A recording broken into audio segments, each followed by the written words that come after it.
that he has one of his daily prayers, and he basically goes like this. Father, thank you for the gifts, talents, and abilities you have given me. Help me find ways to share these gifts with others. Show me ways to mentor and invest in the lives around me so that they may rise up higher and be all that they have been called to be. That was his daily prayer. So our good friend who's joining us this evening to share with his mother in the living room. I don't know if they've ever been in a living room together to have a conversation, but those of you who know them best, you're going to hear a little bit more about that. But he's a musician, obviously, but he's more than that. Artist, actor, producer, songwriter, event planner, and many other entrepreneurial ventures in Trinidad and Tobago, the Caribbean, and the world around. As Lady said, he was the first Trinidadian to win the Caribbean Song Festival Writing Contest in Barbados, and the youngest at that time. And after that, he honed his skills with Panasonic Express. Those who remember Panasonic? Ecstatic? Yes. HD? Yes. Mount Monty? Yes.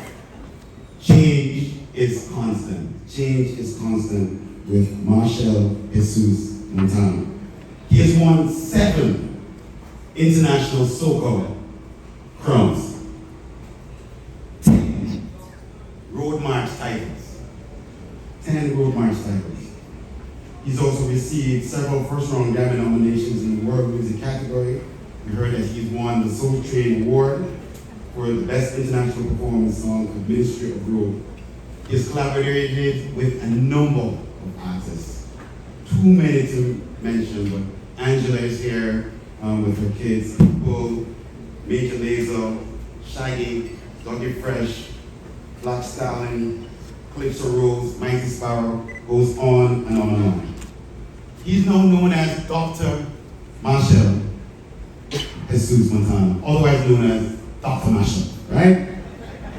And he received that award from the University of Trinidad and Tobago, and he is also honored by Trinidad and Tobago with the receipt of the Hummingbird Gold National Award. Ladies and gentlemen, please rise to your feet and welcome to the stage the king of soca himself, Machel Montano.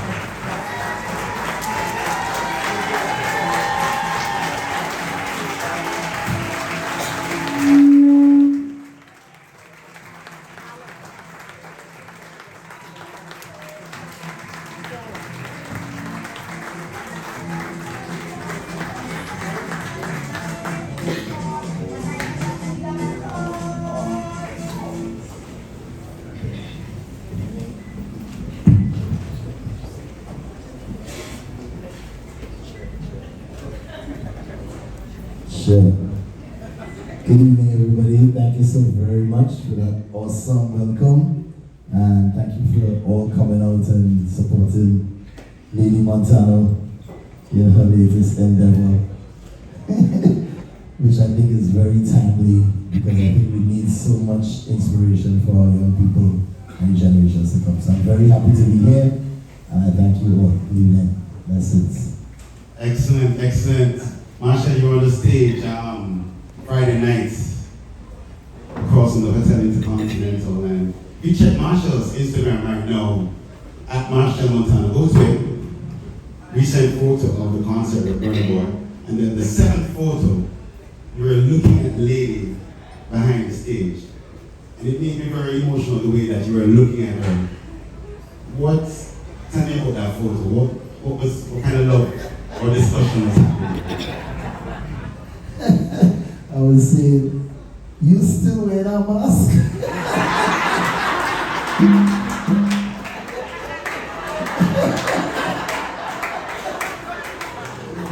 Lady is very, very disciplined with wearing her masks.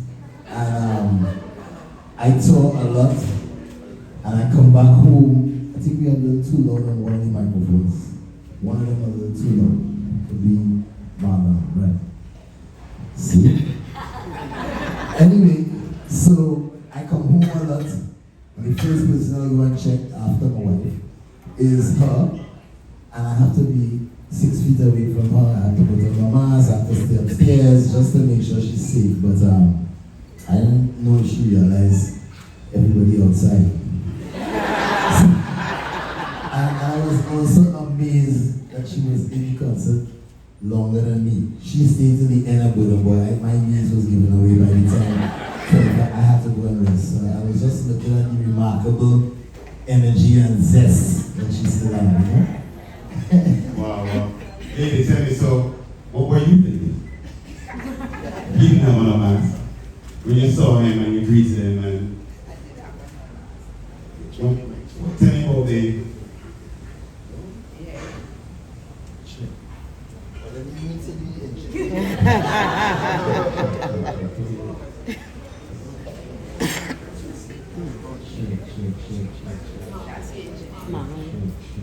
Cheers. yeah. Right, so in addition to being a producer, songwriter, Machel also went to school as an engineer, recording engineer. So his years of perfection are like that. What was I thinking? What was I thinking when I had on my mask or when I When you greeted him, if you saw the picture, I just wanted to kind of understand the dynamics of this relationship. Whenever I see him, I just feel proud of him. Every time, even for the 40 years, you know, I always feel that kind of little tingle inside to say, yes, you have done it. Every time. So I think that night, I was excited. I knew that he was going to put on a good show. And I felt, yeah. Do you go to every show, lady? Not anymore, because I don't manage him, not anymore. But I get all the photos and all the videos during the show. When did you start that collection? 1982, from the beginning, we have this that you will see here this evening is just a very small part. We have everything from Machel's report books to his first poem he wrote and everything. We have even stuff from Nappy in the back there, from a Nappy and Marker. So everything was kept from 1982. On the cover of the book, it says Elizabeth Montano. So, Machel, did you give permission to date him? How can I give her permission to talk about the life she created? I didn't ever have to give her permission. Lady, she says a collection. I call it hoarding. Yeah? It's a professional hoarding. But you know, sometimes you wonder, whenever I go through a period that I need to learn about myself, I could go right back to her scrapbooks and start watching the articles, what was written, because my life happens so fast that you really have time to look back and wade in the glory or look back on how good this was. You have to just keep going. So it was really good sometimes for me to open these scrapbooks and read the articles and see things, especially like in the year 2000 when I was going through a transition. And if you look at the album, you'll see the album is me in a fetal position, 2000 young to soca. I went back and read certain articles about my life and things that I didn't recognize, things I didn't know, and I started recognizing patterns, I started seeing more purpose, I started seeing that there was something a little deeper happening there. So if she didn't take it upon herself to do that, I wouldn't have had that resource, because I always say, let her do her thing and, you know. So when you received the book, when you saw the cover and you were able to touch it and feel it and start to read it in your quiet spaces, what did you think to yourself? What was the emotion at that time? Because you weren't part of the production. No. It was, I was proud. First of all, I was proud because I hardly ever get to look back on the achievements. But the most important thing that struck me with the book is the quality, the effort. I'm a man, I like essays, I like introduction, body, conclusions, and be on top of her to make sure she doing that in every, even when she don't have a conversation with me, I was like, okay, where's he headed? Then the intro, then you had to come to this square. So I was really impressed by that, but the most important thing is like, looking at this book, is so many lives in it. Not just my life. My life is like, I come like Optimus Prime, like the Transformer. I wear the face. Somebody operating the arms, somebody operating the legs, somebody operating the heart and different organs, and all those people in that book.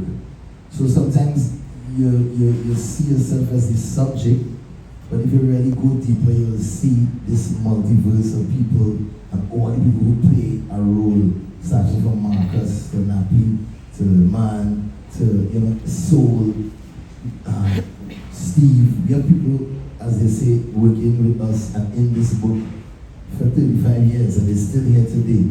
So it was really emotional for me to get that sort of evil point of view of so many lives wrapped into one story, and that kind of touch you in a different way when you get that opportunity. So, lady, Machel is a perfectionist. You are a perfectionist. Who got it from you? Tell me about that dynamic in this mother-son relationship. I'm not a perfectionist at all, but I think that the combination of Monty and myself really got it from. And I am very happy to know that he's that way, because this is what has driven him to the point where he is today. Because he likes to see everything set right, and he does not give anything 50%. For the people who work with him will know that. Sometimes I say, well, Machel hard to work with, but no, he just wants it done properly. I don't want to say perfect, but he wants it done, and as he said, there is a method, and you can't come short with that method at all. And I think I am very happy to know that he's like this, because this is what makes him the success that he is today. This is what gives him that longevity, right? And apart from being the perfectionist, he also knows when to change. He knows when it is time to move on. He knows when it is to go in. He knows when it is to come out. And he's very focused. So apart from being a perfectionist, he's very focused, he's very aware, and he's very conscious. So it's a number of things. When I have to meet with him, it's like I had to prepare myself for this. Even before tonight, this show. I'm a lady. What is it? What's the protocol? Oh boy, so word has it that Marcus discovered Machel. I want to know, and I know this entire room wants to know, when and how did that happen? By mistake. No, but I mean, Marcus was always the first child and the boss, and I was just there struggling to try to be heard or seen. But when Marcus started playing guitar, Marcus had a coordination. He's the best dancer. But he used to play, he used to kind of like, how to sing this and play this and he said, it's a very difficult thing. So he used to kind of pull me and say, hey, sing this. And while he playing, I'll be singing it. And then, lady come in and say, hey, you have a nice voice. You want to go for singing lessons? I was like, all right. Can I go for singing lessons? He man, ooh, you want to sing in the choir? I was like, all right. Go in the choir and they say, you could represent the school in Calypso. I was like, all right. Go in the Calypso competition, win 1, win 2, win 3. They say, you're going out for junior Calypso, man, in the whole country. I said, all right. Trying to be a good child, because he was the bad child, I was a good child. Remember the first one, they say the last one spoiled, but I always had to kind of fight to be accepted. I always want to be loved, and I try to find a way to be loved. So I want to do the right thing. So I just go, all right. Some children will be like, no. I'll be like, all right. And then go up to the junior Calypso Mama competition, win. And within 2 weeks, this man named Mr. Marcel, rest in peace. This man come to find me by my school to say, I want you to go and open for the Mighty Sparrow and Lord Kitchener in Madison Square Garden. Wow. In 2 weeks.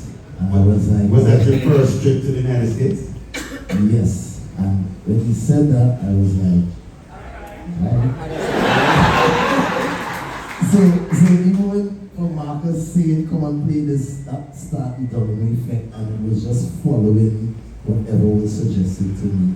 Did you recognize what was happening in that moment? Both of you going to Madison Square Gardens, Kitchener, Sparrow, Shadow. Do you recall what was happening when you was going, okay? I was really focused on going to Samash to buy a Yamaha DX7 keyboard. I never know about being famous or wanting to be a singer. I like technology. So I used to watch Solid Gold, and I used to see the lights, and I used to see the lasers, and I used to see Sting when he was with Police. They would be playing guitars and they shape this way, and I just wanted those things. I really wanted to be in a band, and I wanted to be in the back, like in the back, just like playing congas where they can't really see them, but I could still enjoy the traveling and the screaming and the lights. So Farmer was the first lead singer of Panasonic Express. That's And I was even the lead keyboardist. I was the backup keyboardist, and I just played some chords. And I see Farmer in the front, whining, getting girls, like girls. And I was like, I want girls too. So I just kind of like, migrate to the front also, but in that moment, it's Marlon Hill. I really didn't know how big that moment was. And that's the cover of the book, King of Soul. Lady, Farmer has been there from the very beginning. Why do both of you love Farmer so much? Well, Farmer is like our third son. And Farmer gives the story, and we always give the story how we met Farmer. We are from Caranage. Farmer is from Superior. We were moving to Superior in 1982. And moving to Superior, Monty had all his furniture and everything on a truck, moving, and he met this little boy in the road fighting. And he said, come here, come and go and help me. And he dragged him up on the truck. And that little fella was Farmer. And that was in 1982, and Farmer is still with us.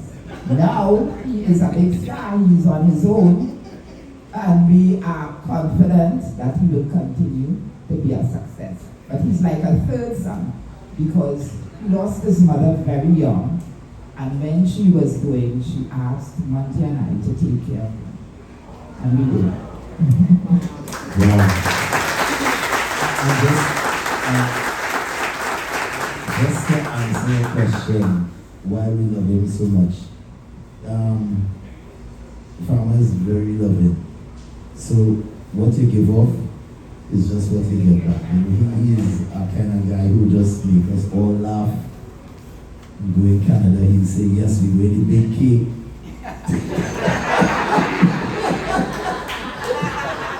When He's a D train. He's a D train. Farmer is always the one making you laugh, and that's the spirit. So, I guess when you give, you get. Yeah. So listen, the transition from Calypso to Soca. Lady, you say in the book that Soca was born into controversy and continues to evolve into controversies. Are you saying that Machel was born into controversy? Machel is what? Machel equals controversy. We have had it for years. In 1984, when he won the Junior Calypso Monarch with the letter. How many of you know the letter? Nobody. The letter, the one way. The letter was, Machel was writing a letter to the Minister of Education saying that you're blaming the children for certain things, but we are just following the footsteps of our teacher. The song is it's on the screen now, but you can't hear it. But this is when, that actual day when he was singing on the stage, the finals, and he won. That same year, That same year, Penguin won the Calypso Monarch, and Machel won Junior Calypso Monarch. All hell broke loose. Why this little boy is singing about teachers? His mother and father are teachers. So, Tuco came out, this is the union, and said that they could support the Calypso Monarch, but they cannot support the Junior Calypso Monarch. Tuco, isn't The Union of Teachers Association. the CEO is going to be on top of Mr. Perfection. Thank you, sir. Controversy. Controversy. Tutor, Teachers Union, right? Because we belong to the union, and the president of the union said that he could congratulate the Calypso Monarch who sang Soft Man, but he cannot congratulate the Junior Calypso Monarch who sang Letter. And this was in every paper. More than that, will you believe that teachers used to get half day for cricket? And because of Machel Letter, they never got half day. What was some of the lyrics, Machel? Do you remember some of the lyrics of that song? Of course, punctuality should be one of our watchwords. So they punish me if we don't reach the school on time.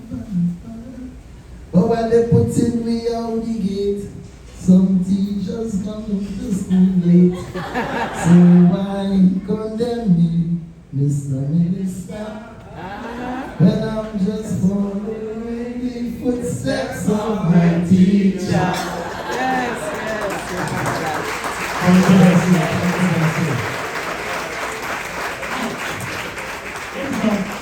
Can you let the 12-year-old know about controversy? I mean, walking into these clips of tense Machel, going to Madison Square Gardens and winning these clips of competitions, but you mostly older people. What did you learn from them? We hear ignorance is bliss. Sometimes not knowing and just saying, all right, it make you look very intelligent. But I had the privilege of being with these gentlemen, and I call them gentlemen, and later on I start calling them distinguished gentlemen. Because I look at Sparrow, and he used to have his jacket. Now, mind you, I'll be in the show and they'll barely talk to me. Most of the time they'll just pass and shake my hair and say, hey, good boy. But she will be conducting the business, and I will usually just be in a corner by myself, just observing the adults in the room.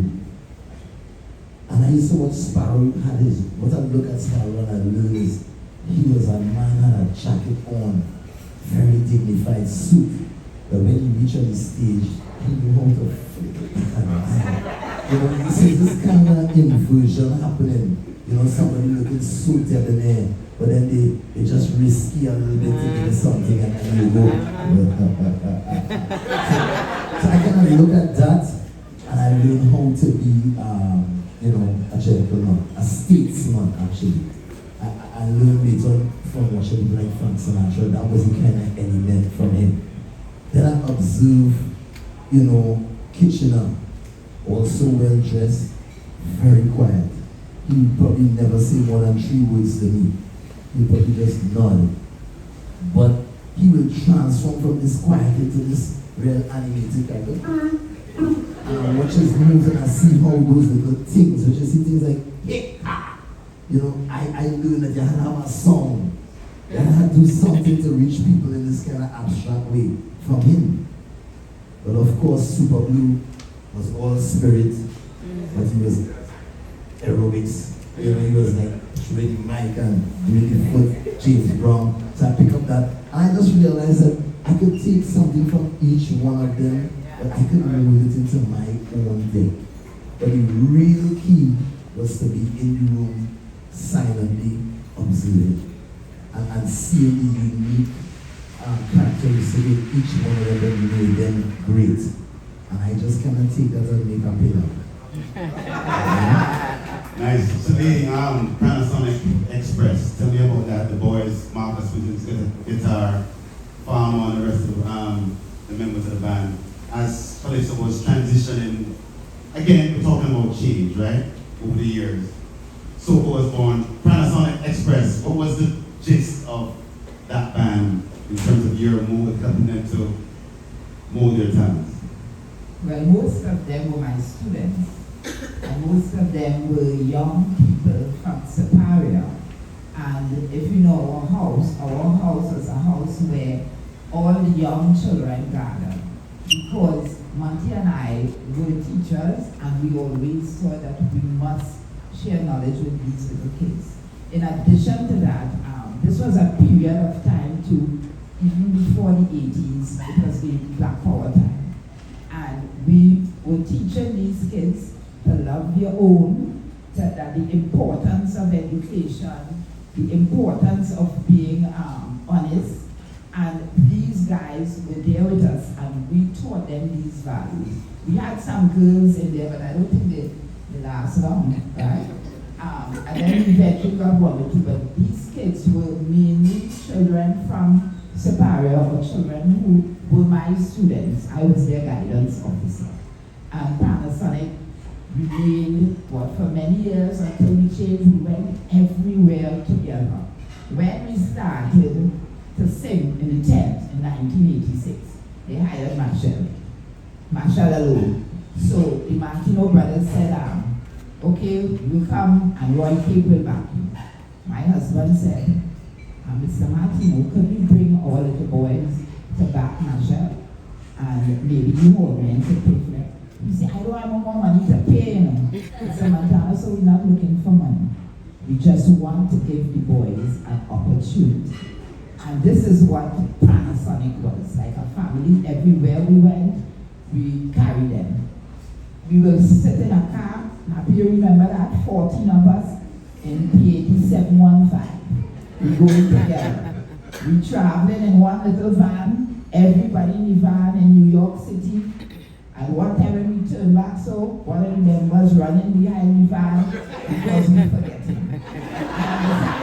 But it was that kind of family. Then Mr. Montano was the manager at the time, and we all went together. We would go to Toronto again, a group of little boys, and Monty and myself, but they treated us well, all right, we give you a room. And we will be in this big room, a bed and a couch, and the boys will sleep, and Monty and I will take a corner. But when we come out, when Panasonic come out and we dress and hit that stage, it's a whole set of different. And we did this until we decided that we had to move on and transform into something more mature. And Machel and Mr. Montano changed. Some great video footage on YouTube with Panasonic Express with Machel. Machel, you're leading the band, but most of the members are older than you. Tell me about how did that happen? Stress. Always stress. And this was the story of my life. Even before the band, the reason I formed the band in 1984 and coming up with the Calypso competitions, you had to go to the police band room to rehearse with these big police officers. So, they'd be playing trumpet and trombone and saxophone and keyboards, and I'll go to rehearse my song. And I know how I want my song to sound. But these guys used to be playing like, it's chilling on the line. And so any wrong note, I will stop the whole band and say, you not playing right. And these big men used to take great offense. That little boy pulling them up. To this day, I don't like wrong notes. I feel that when you're on a certain level, you have to aim for the highest. And I see it happening abroad, so why it can't happen home? I see now a very great musician in the crowd, Mr. Etienne Charles. He'll tell you about that. He's the example of that level, taking it to that higher level where back home, our hornmen feel like you can get away with wrong notes. I used to be buffing them, and they used to be getting up. After one by one, you'll just see the band just getting up and walking off. And after I did with like 4 musicians, they don't want to sit down. So I say, you know what, I need my own band.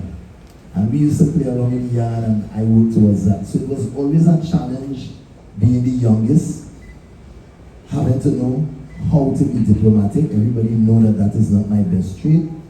I cuss, I argue hard, I watch, I walk off, I do all kinds of, because I sometimes do want to be patient. But over the years, I have understood that it might be something that I could grasp, but not everybody could grasp. So I had to learn how to lead. That was one of the examples, how to lead small, but encourage them, or inspire them, or show them things that they could be, instead of me trying to just boof them for not being what I wanted them to be. And it took some time. I think I just did about 3 years ago. So is that the same advice you would give to young Machel? To young, I don't know. If I see young Machel, yes, I would definitely tell them, consider your leadership skills, your communication skills, because, you know, it determines how successful you are and the perception that people have of you. Lady always used to say something to me that I didn't really grasp. She said, don't expect everybody to get it as quick as you get it. And I didn't think it was something special.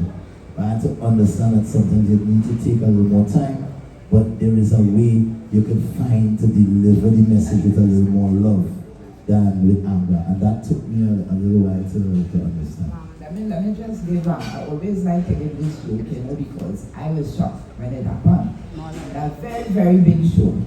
Machel was rehearsing. He was what, 9 or 8, and he said to the musician, somebody here off key. And I saying, and this is what's a big band. I said, oh my God, what does boy know about off key? Next thing you know, somebody was off key.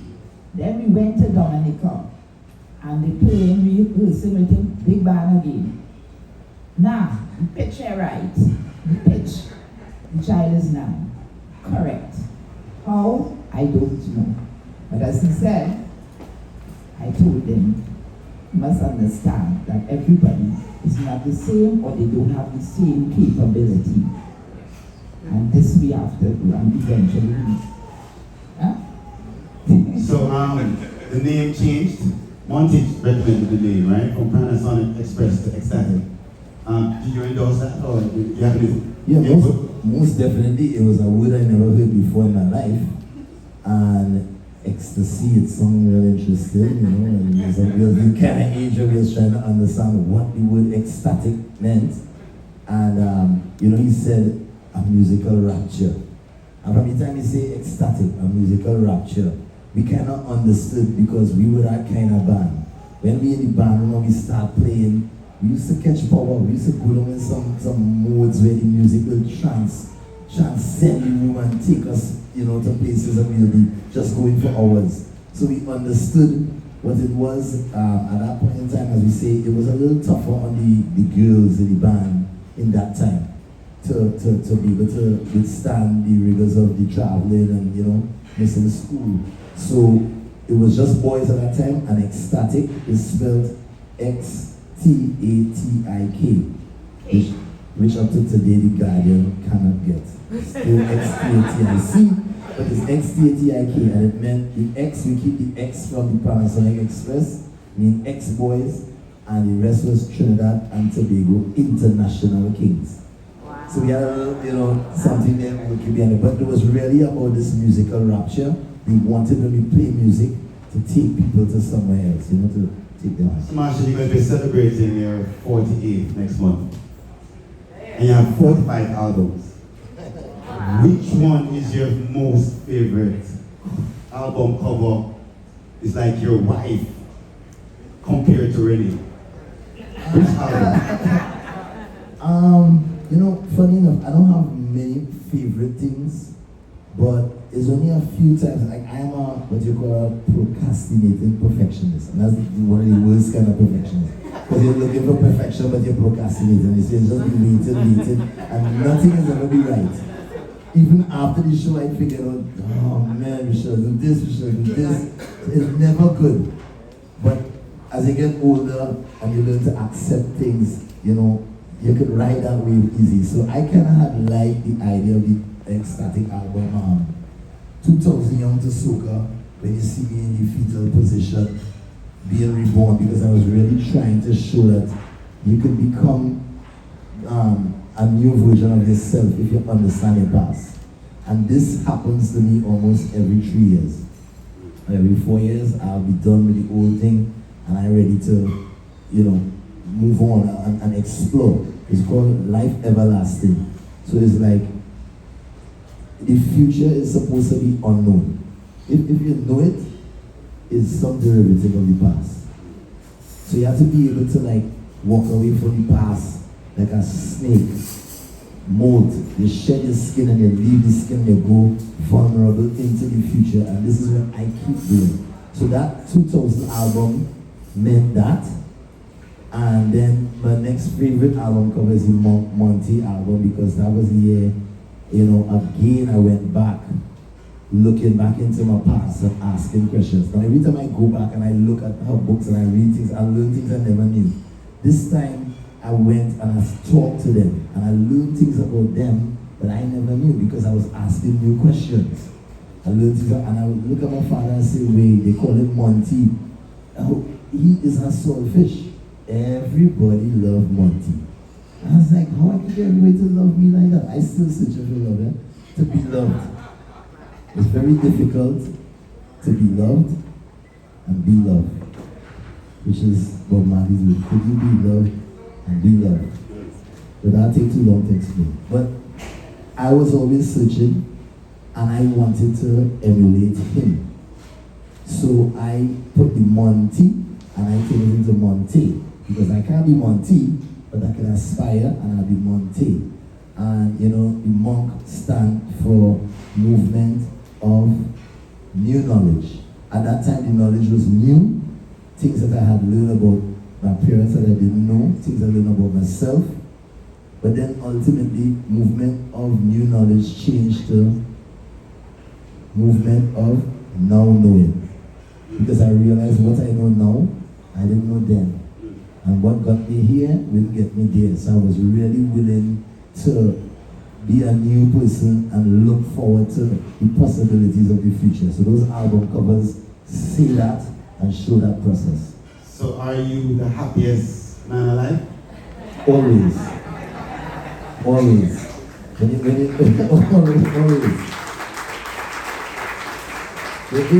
There is a misstatement in that song where I start off saying happiness is the measure of success. But really and truly, success is really measured by the amount of people around you that are successful. I look at Farmer, I look at Patrice, I look at so many people who, start with us and can stand on their own. But this is really success when it can be multiplied. But happiness is your true essence. The only time you're not happy is when something not going your way. Yeah. So lady, change is constant in the Montano family. You retired from management in 2014 and went on to other things, other ventures with the family, other business ventures. When did that decision come to close that chapter and to move to a movement of new knowledge for you? Well, again, Kicking and screaming. he said, lady, it is time to retire. Right? Because again, Machel is very technological. I am old. He tries to teach me, but there's so much that I forgive. I am a certain age. Machel is much younger than me. Machel is more aware, more conscious, more everything. And I decided that it is time for me to give a younger person a chance. And then, again by accident, we formed Chico Tariff in 2014, and he's still Machel's manager, and he's very young. I moved on, and I call myself the drone. You know what a drone does? Mako.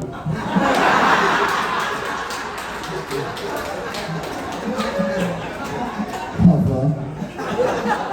That's the song, right? That's the song. Yeah, right? So I went on to that. Plus, I call myself the ultimate insider. So I spend more time pulling out all the things that I know that nobody else will know. I have the history. I have the history from 1972 with Marcus, 1974 with Machel. So let me break it down. The Bible says, not until you forsake your parents, right? It's not really about forsaking, but there's a moment, once a man, twice a child. There's a moment when you have to step out on your own, when the cub have to go out the nest, and when the parents have to allow that to happen. So I just thought that is what was happening. There were things that, they couldn't teach me anymore, and things that I could teach them. And I needed somebody around me who was younger, who understood. But up to this day, we still go to her for advice. It's like we go into a new city, we need some technology, which is the youth. But yet we coming from the old city, which is tradition, so we need some elders with the past. But we're building the bridge as we're walking on it. And we respect Lady, my manager and I, we go to her for the things that we might not know, and we tell her, teach her the things that we know. So it's all about that triangle of monk, which you have tradition on the left, you have technology on the right, the past, the future. But we really live in this one moment, which is the truth, which is the present. And we deal with our situations based on the experience of the past, but the enthusiasm of the youth. This too. Also, as you asked me, we moved on we became very diversified. So we went into diversification. And what we did was we formed another business where it is a family business made up of 3 generations of Montanos. Monty and I, Machel, Marcus, their wives, and then their kids, 3 generations. And this is our chocolate business now. So we into what you call agro-processing, where we are working with communities, rural communities, to produce a system to produce their own chocolates, and then we are producing our own chocolate. We have our own factory, and that is led by Marcus Montano. So he is in charge of that. But Machel is the brand manager, brand ambassador. And saving the soil at the same time. Yes, and again, I am just the drone. But we move on to new things, and we try new things, and we try to make sure that we could contribute to the development of our national economy. Ladies and gentlemen, Elizabeth Lady Montano and Machel Montano. Thank you so much. Machel, couldn't be here at the Hard Rock Cafe, right, and give the people a little bit of this stripped down Machel. So we're gonna now introduce to the audience before we are able to put a Sharpie pen on some of these books in the pop-up museum. Ladies and gentlemen, I'm gonna turn over the sound system now to the doctor himself, Mr. Machel. Machel, this is my time. All right.